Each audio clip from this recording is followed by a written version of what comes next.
A very good morning to all the students of electrical fifth semester. This is the lecture number 3 for the subject power system and 1. So this is a continuation part for the previous lectures. So in lecture number 1 we had discussed regarding the overview of power system 1 holds by the help of single line diagram. We had discussed the overview of power system.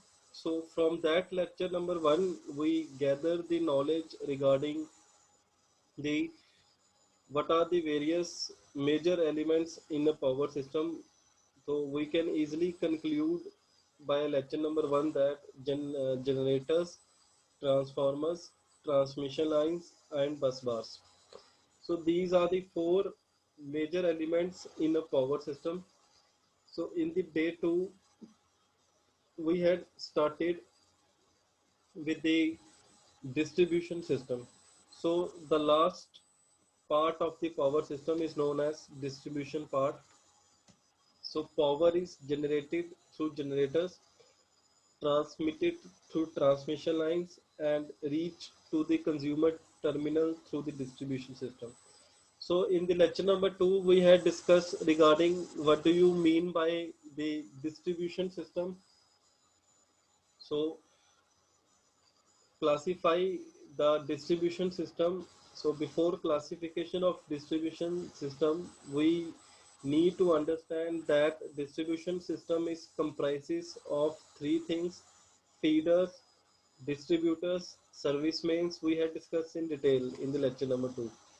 So what are the various classification of distribution systems? So in lecture number 2 we had classified various distribution systems depending upon the nature of current.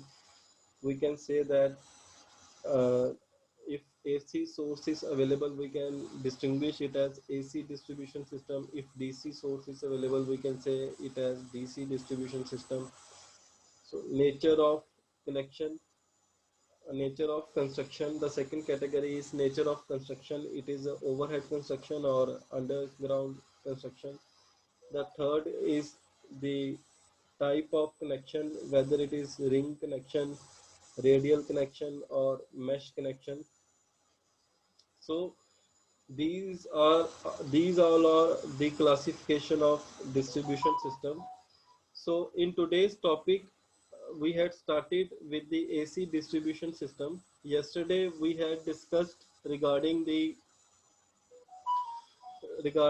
primary distribution system.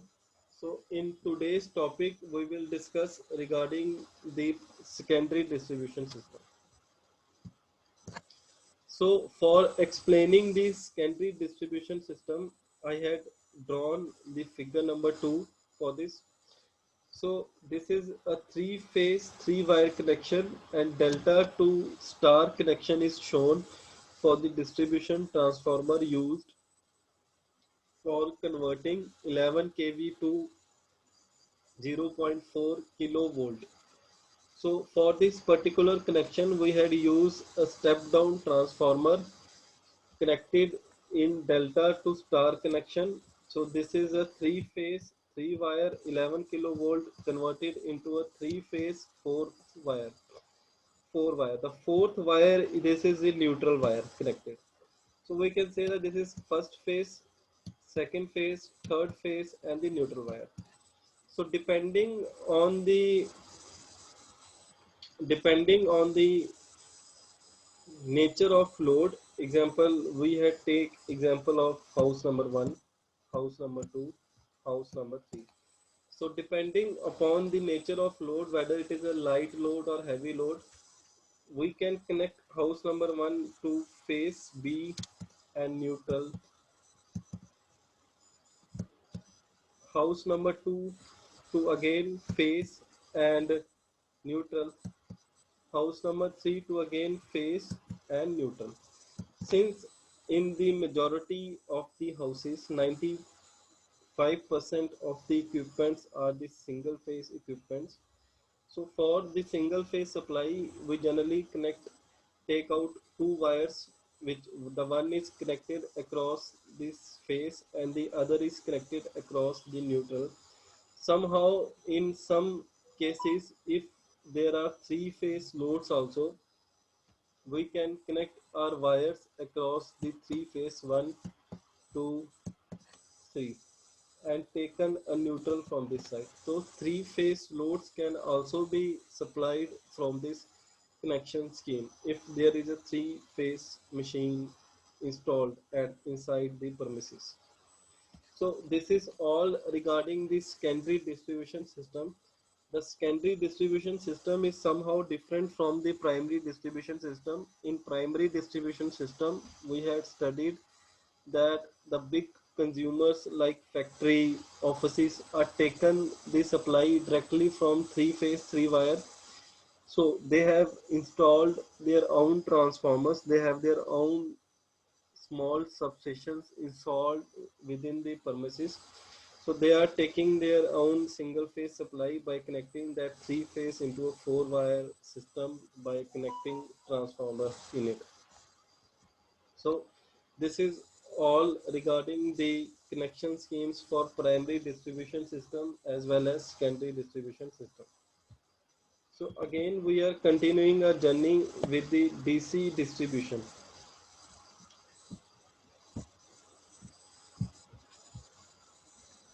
So what do you actually mean by DC distribution system? AC power is converted into DC power at the substation. So why there is a need for DC distribution? So for some applications we need DC supplies. For example, in case there are DC motors connected across the factory, due to the various DC motors characteristics like speed control is very fine in DC motors. So there are many more characteristics of DC motors.